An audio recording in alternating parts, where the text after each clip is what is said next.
And one last tip before you seal it up for good, get your radio all set out, make sure your servos are in neutral and zero, and then test all the controls out while you have it apart in case you need to rearrange any servos. The way I have the tail, so I have it come up like that, so that bottom is flat, and then I'll have it come down and stop with just a little nib sticking out the top. You can't see that when the wings are folded up. It's just that if you have that flush, as that goes down, it'll kind of hyper-extend and go down underneath, and then back up, sometimes it'll hit the thing. So I'll have it stick up about ½ inch to there, and that you have to program on your 6-channel radio. Go into your setting, and you can set the limit on that servo in there. Just read the instructions on your radio. Then when you're all done, glue it up, seal it up good. Then one little rugged tip, you glue all this together with your Ultimate RC glue, and then what I like to do is take a toothpick here on the front, where this is a lot of high stress because you're landing all the time.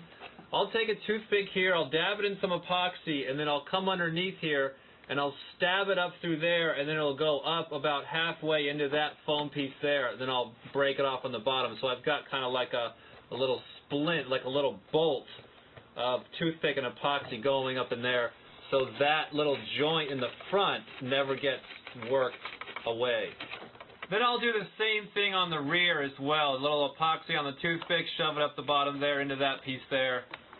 Just really bolting that in there, because the front and the back is where it's going to want to peel up over time. Your center of gravity is right about that second window there. It's going to be 4 inches from this corner here back. It's approximately 4 inches. 3.5, 4.5, anywhere in there is going to be fine. A little nose heavy with a little heavier battery, like a 1250, 1320, or even 1650. Slightly nose heavy or right at the 4-inch mark, that's going to be your safest bet. When it's lighter, you have like a 700 milliamp battery in there, and the CG might be back a little bit. Because there is so much wing area in front of the center of gravity, it will want to put its nose up and fly like this, which is very nice if you want to show off and fly in the driveway.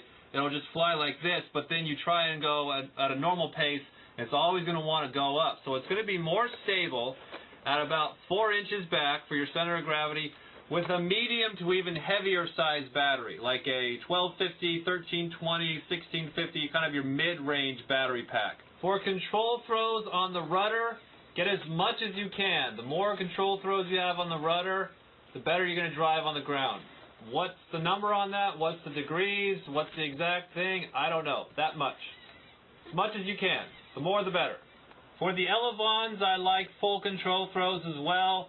In fact, I like mine to go all the way down and drag on the ground. They act as ground brakes. Yes, if you want, you can put a little piece of tape there to stop it from rubbing. And then on your up, I like to go full control throws as well, as much as I can get my servo to move. About that much. What's the exact degree? I don't know. The bus is a very easy slow flyer. It's got that nice big wing, almost of a delta wing, so it's much more stable than like your yak or something where they've got the wing up front on the center of gravity, which is very unstable. This is a very nice stable thing. So your control throws, you can have it moving a lot. It's not going to be squirrely. It's not going to get away from you.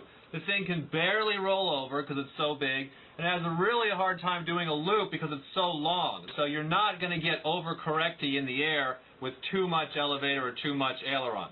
So I hope that brief overview was helpful for you. Remember, we also got photographic instructions on the website with more detail. Make sure to check that out.